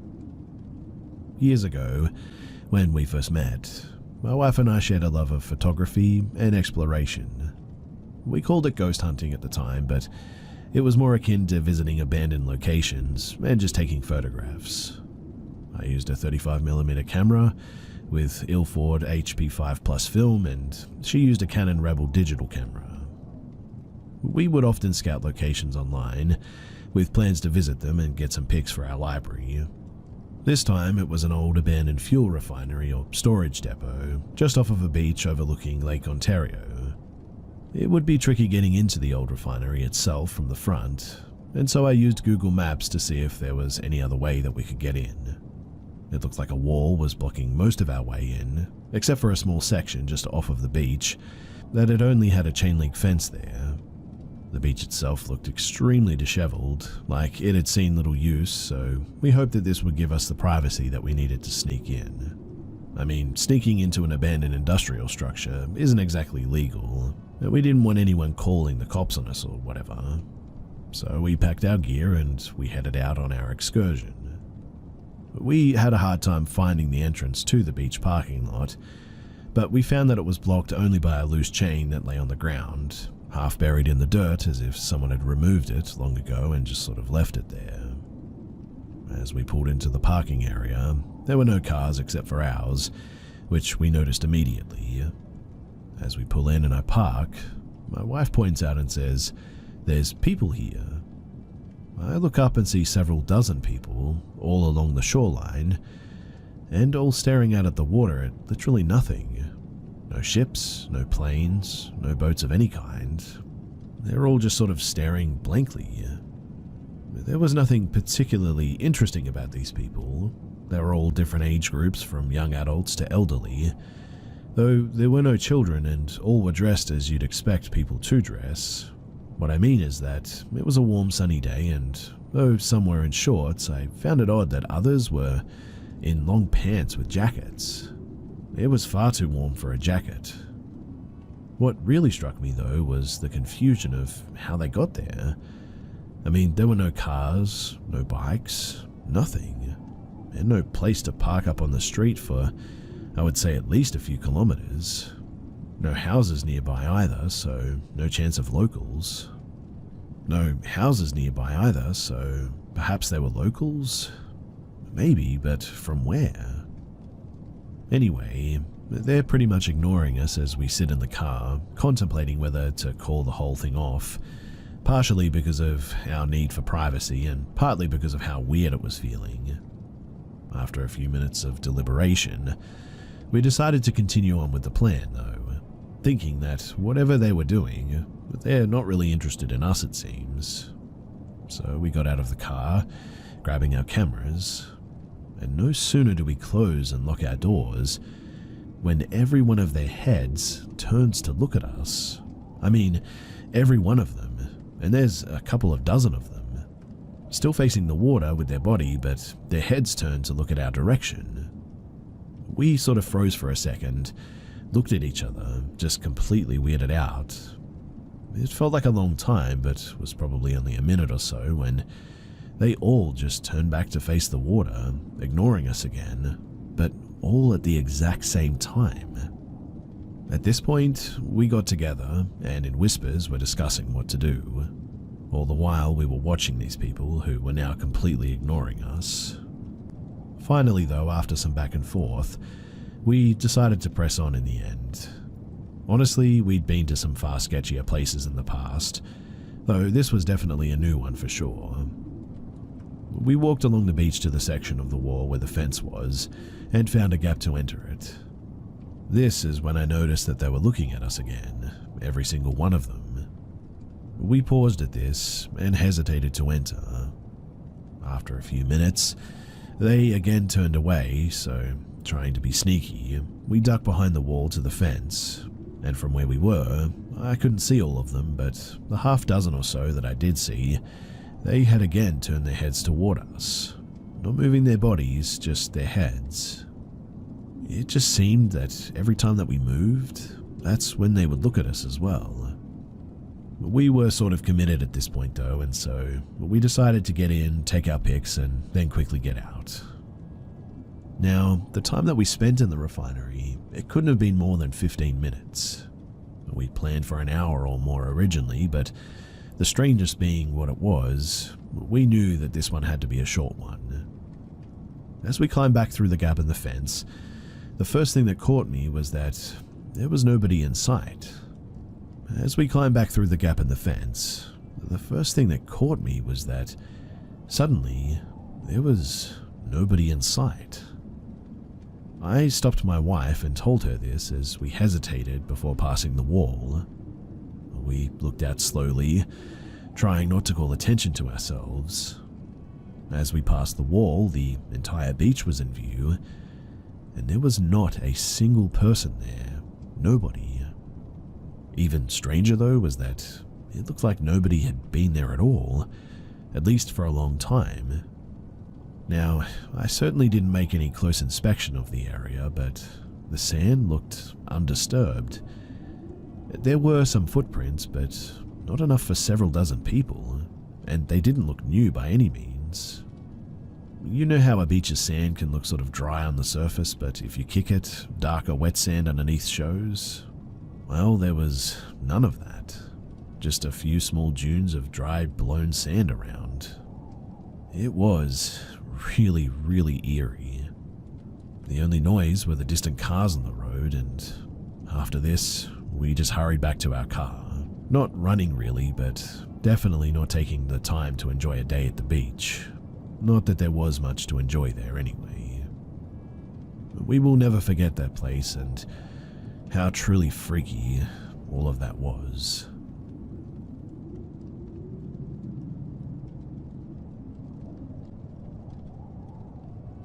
This story is of some of the first memories that I have. It takes place in a house in Austell. There's no real order to these, as they happened over 30 years ago now. Since these, though, I have never had another experience again. To be honest, I sort of wish I had, though. So I had a toy record player that was plastic. It played thick plastic records, and one day while I was playing with it, sound just started coming out of the speaker. I don't remember what it was. It didn't last long. I tried to get it to do it again, but nothing. That night, I would hear dishes clank together when everybody was asleep. The way my bed was in my room, I could see down the hallway, and one night, while laying there, I saw a skeleton peek around the corner and wave at me. Another night, I was sleeping on my stomach, and I felt a hand or a claw down my back. Not hard enough to be painful, but definitely enough to wake me up. The next morning, I asked my parents if they had been in my room or not, and both of them said no.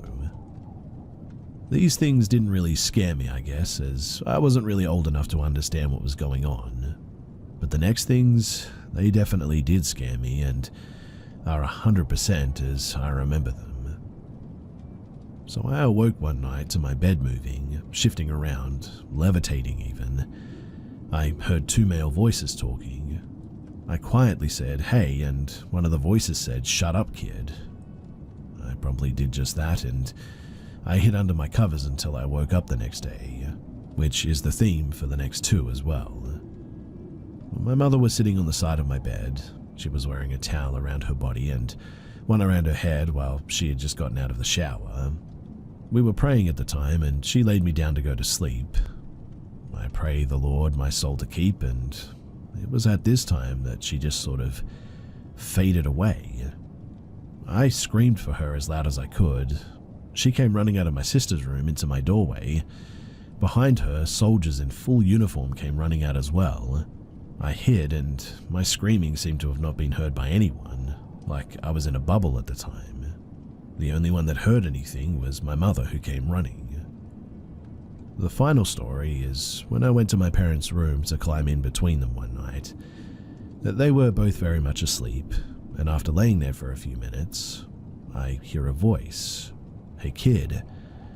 I look at the foot of the bed, and there's this ventriloquist doll, Charlie McCarthy, just sort of, I don't know, like standing there, or floating maybe. Mind you, I didn't know that this was him until much later, but he asked me what my name was, what my parents' names were, and after that I got too scared and I hid under the covers. I once wrote the people who lived in this house a while back, asking if they had anything happen to them, and unfortunately I never got a response. But those are my experiences, and to this day I swear by them that they are true.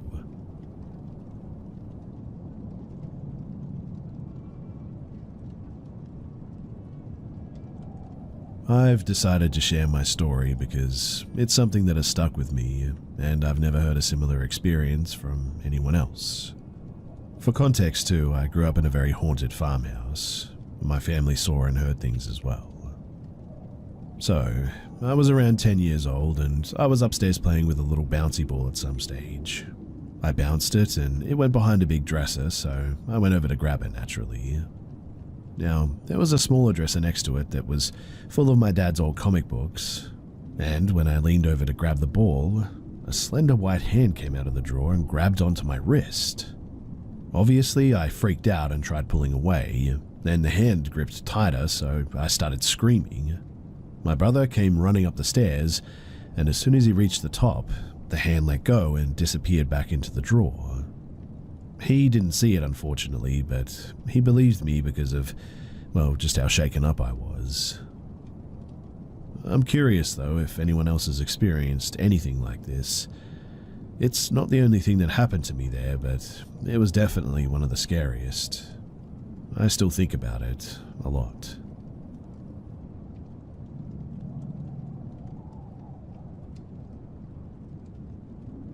This happened back in 2017, and I still remember it like it was yesterday. I was in my bedroom laying on my bed. The way the bed is positioned, you can sort of see out into the living room, seeing the TV.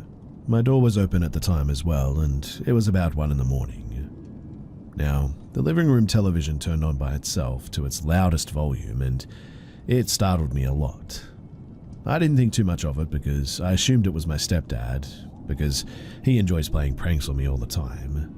So I waited it out until he would come out laughing or do some sort of a jump scare, but in the end he never did. In fact, he came out of his bedroom asking why the TV was on and why it was so loud. Quite honestly, I thought that he was joking, but he was really serious and had a sort of groggy look on his face. So he turns it off and we go back to sleep eventually. The next morning, I asked my dad why the TV went off like that, and he claims that it was the connection to the satellite, and it was nothing to worry about. His explanation, though, it never really sat right with me at all, because, first off, that just doesn't make any sense. We don't have a satellite. We had Xfinity at the time. And that television, it didn't have cable, just my dad's room. I asked him again, and this time he tells me in a soft and serious tone, "Don't tell your stepdad that it was a ghost or he's going to freak out and be terrified. Just say that it was the satellite and move on." I did just that as to not cause a commotion, but man, I was absolutely terrified now. Mostly because a few days later, it happened again, this time in my room. I had just turned my TV off after gaming for a few hours, when not even a minute later, my TV turns on by itself. And to make it worse, the TV in the living room turned on too at the same time. That was downright terrifying. I also honestly don't remember what I did after that. Maybe the anxiety is just blocking it all out, but I'll never forget that experience, with the TVs both unexplainably coming on like that simultaneously again.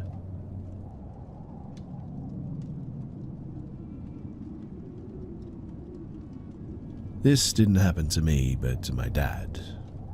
I walked into the kitchen to get a glass of water, and my dad walks into the room, asking me if I'd used the bathroom in my parents' bedroom.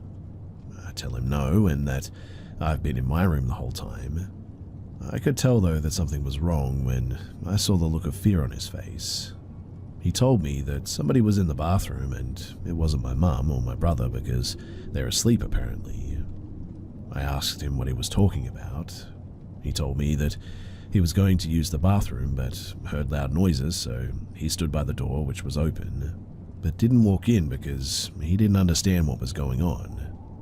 He said that he thought that for whatever reason someone was using the toilet with the door open, so he continued to wait by the door sort of confused. But then he said that he realized that it sounded like something different, and that it was too loud to be someone using the toilet, and that it sounded like someone was vomiting into the toilet because he heard splashing. Then he said that he heard the sound of a man gagging and clearing his throat, so he gets concerned and peeks into the bathroom, but nothing. The noises were gone and nobody was there. He said that he knew what he heard was real and that it was so real that he had to check behind the bathroom door just to make sure that no one had broke in. And then he checked the shower and he said that his jaw dropped because he saw soapy water and dirt all over the floor of the shower. He then says that he doesn't know how to explain what happened, and to be honest, neither do I. If anyone knows what this is about or has any other logical explanations, then I would genuinely love to hear it.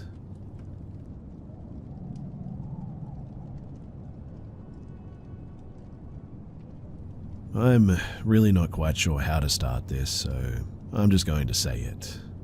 I have some sort of an entity in my house that is getting more and more active, and I really don't know how to get it to stop. The lights in my bathroom flicker even when I screw them in more. Lights in my bedroom have turned on and off by themselves, at the switch, mind you. I often see something in my peripheral.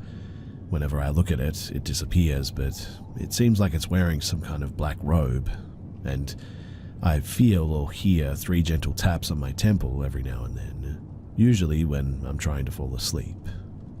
It's unsettling having this much activity lately, since the activity had previously declined. A little bit of background. I live at home with my family. I'm in my childhood bedroom in the basement. When I was a teenager, I was really stupid, and at one point, 2018 if I had to guess, me and my friends held a seance with a Ouija board in my room. We had contact with something that called itself Jason. It told us things that we knew were lies, like that it died in this house, no previous owners mind you, and stuff like that. We said goodbye and thought that that was the end of it, kept the Ouija board in the hall closet. After that, there would be random cold spots in my room though. Like, you would be sweating from the space heater until you sat on the bed and it would be super cold. There was also a really uneasy feeling in the hall where the closet was. Then at some point, maybe 2021 I think, I started seeing this thing. It was like it used to be a woman, but there was black instead of a mouth and eyes, and it was smiling literally from ear to ear. I would always pretend that I didn't see it, walk past and go about my business. I eventually told my friends in 2023 about that creepy thing and explained how it was next to the Ouija board. We eventually made a plan to bury the board. I took the board to her place, she gave me some sage, and I tried to light it over the Ouija board, but the spring in the lighter shot straight out, leaving the lighter completely useless. I did get another lighter and lit it away from the board and cleansed the board. Then we talked about where to bury it. It was around this point that we saw a very young kid standing in the street just sort of staring at us. We went to see where his parents were, but as soon as we walked his way, he just ran. We watched him go into a house that my friend thought was abandoned, and my friend swears that he was a demon, but I think that she was just being paranoid. In any case, we left the board on the sidewalk to go and get some lunch because we were really stupid. And when we came back, you guessed it, it was gone. I figured at the time that since the board was out of my possession that I was safe. So I went home and cleansed my area very thoroughly. I stopped seeing that terrifying apparition, so I figured all was well, even though I still couldn't shake the being watched feeling. There are a lot of antiques in my home, so I figured that it's possible that something from one of those was watching. A lot of people who don't know about the Ouija incident have said that they feel like they're being watched or something isn't right in my room. I would just ignore it because it was just bugging me too much and I cleansed my room. Just an eerie feeling and a light flicker here and there. Seemed harmless enough, to be honest. But now, it's getting ridiculous. I'm having trouble sleeping because I'm seeing something moving around my bed and I wake up several times around 3 or 4 in the morning.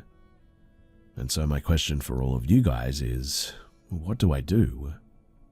Any knowledge or advice or similar stories are greatly appreciated because, quite honestly, I'm just out of ideas.